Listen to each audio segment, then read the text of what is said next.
someone comes and says, you know, if an American Christian comes and says, I think that we should try and have more charity and teach our children to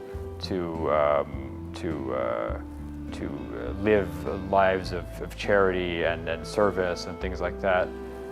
I mean, I don't take that's a Christian idea. That's unacceptable. You're imposing your Christian ideas. And if they do, I would never say that. These are good ideas. And if they do have some, for example, they say we want to teach, let's say that abortion is wrong, right? Then it's upon them to convince other people. If they can convince other people that this is a good idea, then other people will support them. If they can't convince other people, then they're not gonna win the argument, right? But I mean, so if I say, for example, let's take this. Let's say I want to. I'm a Muslim. I'm an influential Muslim businessman, and I say I think that the United States should regulate much more strictly interest and usury, and that there's a lot of exploitation happening in our society because of things like payday lending and exorbitant interest rates and credit cards and people who are suffering from predatory lending by mortgage companies and things like that. And my religion says that usury is an evil and exploitative, and I see it as harmful in the society, and I think it should be much more strictly regulated. And other people say, hey, that's a really good point. You're right. There is this payday lending, and there are these predatory lenders, and there are other things like that. Then who cares? I mean, they're not.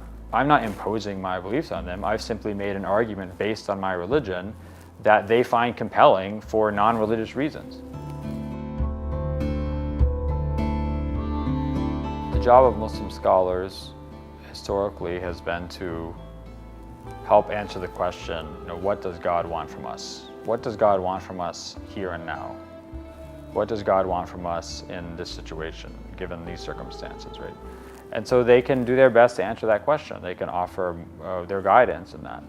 And if they come to a conclusion, then they can show other people what the argument was for that conclusion and help convince others that they also should embrace this and help inspire them to think that this is what their God and their prophet would want from them, and to use concrete examples from their tradition to show that. That's, I think, the job of the ulama. To help guide and to provide a language for understanding the role of their religion in any current time.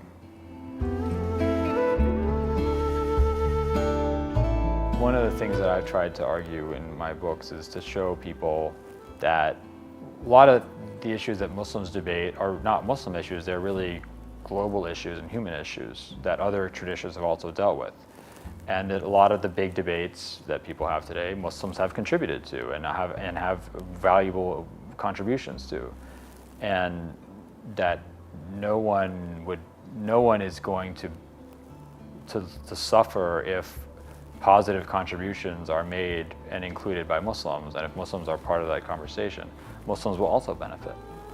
So that's but I think the problem with that is nobody sits around and gets upset that the Dalai Lama is offering Buddhist wisdom, or that a rabbi is offering Jew. Everyone says, "Oh, it's really interesting. That's inspirational. That's really helpful, right?" The problem is with Muslims is that everyone's suspicious of them, and they're constantly just wanting Muslims to behave in a certain way, to downplay their religion, to minimize their religion,